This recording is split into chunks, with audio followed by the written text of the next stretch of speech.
I'm part of a frozen. For your friend, Baba. Baba. But only for now. Savannah. Efra Bromasi. Oh, now take. I hold it. Okay. You might be now. But I'm here, okay. Meto. And I'm saying this Kakato Bidia Kakakra, Ediba, market. Nti bidie no odi or honum na de ba yegi hanum was it odi bidie ni fi baby awo na de ba yegi hanum ai na o ton ne sen pacho that this time no joining it me to turn 300 or 350 but in some say be third year it me turn 400 and 450 ana bottom so e wo mu budo kokko no Mesika uko ana tutunusu mesika ile koko na nie we ana se we nu Mesika utimichono 500 and 550 because esim sinwe tutu okay nti so obi betu so a price na so te say obi betu ana se obi tu akoton so on to ne ba so say wati woni wo beton onu so ko se ko chichiri awo quality ba like ko ton bibre no dey akọ ai wo ton obi tomato 20 ebi wo 30 ebi wo 5 so no onu awon din betini nti no so o de be mani pa na say ya wetin ya cheki boat fare no ana customer meti me jani 300 burma so tena obenya kakra bi burma na swami problems ben am facing so bidie hu challenges am facing problems dey there also they say bottom first na to bottom 2 cd but they say no bottom ko ba 3 cd nti wo check wo koto bidie no say wo to bidie 300 na nipa no fa sika bottom sika mawa wo de wo koto awo kwesa ba no wo boka ana so boat fair no so still so tumwa na mo ni so still aba san we say boat ba first na 5 cd but say am say yentu 7 cd nti wo ton 300 na wo check okura so ye tonu 250 wo check ba ha na fe bia ni nti okay say petrol no e cost rentina ne manu yesu say market no enye de we ya basa ama yenya bibi on bia was problems be on bia mo how that you no find this problem it is some of the bahan no as I say because me obi refer me say ya wa hanu say ya diba asase for na asase ton an bebeji sika an beji ahan ni beji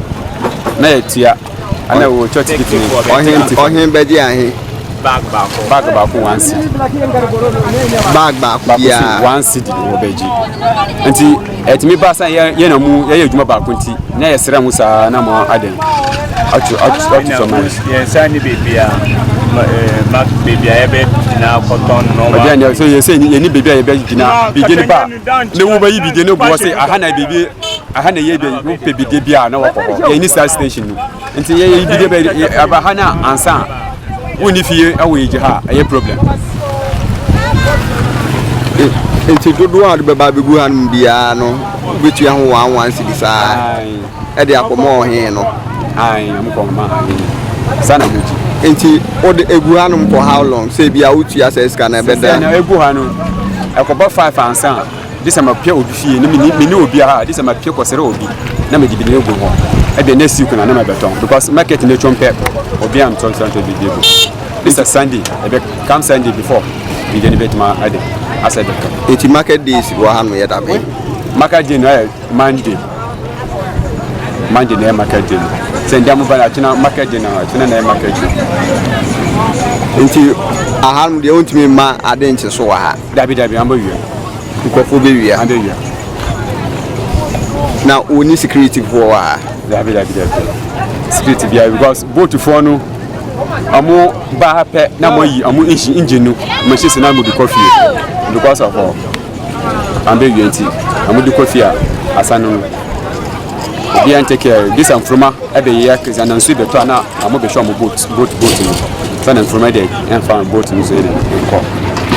me bai me hu se rabbits me ade ne nam ha say na mudi han munini because me who does been be our han mo say bia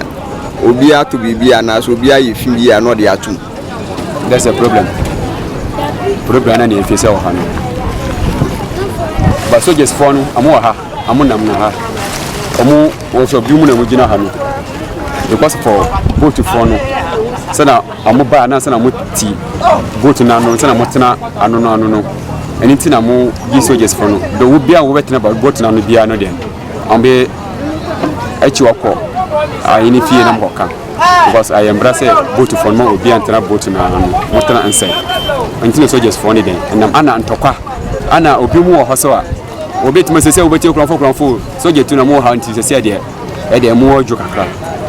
ana jo ni de oho bia na obi askata obi akọ ni fie obo ho obi ha nso no ha this a Tuesday na obi abesa den e de kọ e be kọ class e be ofi bia obi kọ na Tuesday na mo nyina ade asaba na ha wo ba ha be ma sam mo market na Rana ba go da Tuesday ya ba ni internet on say na kọ says odin we are bay say mami we obeto bi de wo me say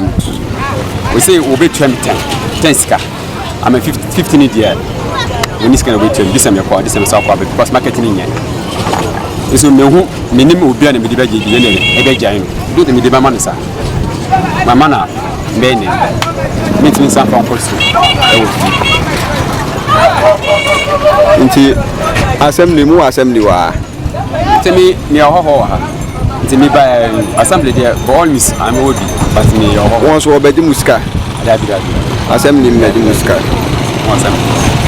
temi toni me kan meet me ho meet me ho bia amudi bom ticket for na ayi fe na amudi bom nyina na amudi ne meet me ticket no dodo ayi na mutia onu ewo se bidie no sama de ka kan che se e bia 11 cd na we di back ha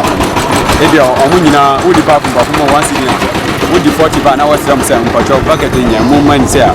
ade be tuma di 30 ska ana 25 ba we tuma di because sana ye na muntem sana yutam bia ye juma ba nti we tuma consider na we di mausa ko next time oba wo be in fan pacho betimi abo number say bi obi pese auto bidie wo ntia na say pacho number 0544 22 7 448 udini bio baba na baby awo no akamade mi free akamade but the center na aburmansi baby awo no akamade okay thank you mi free akamade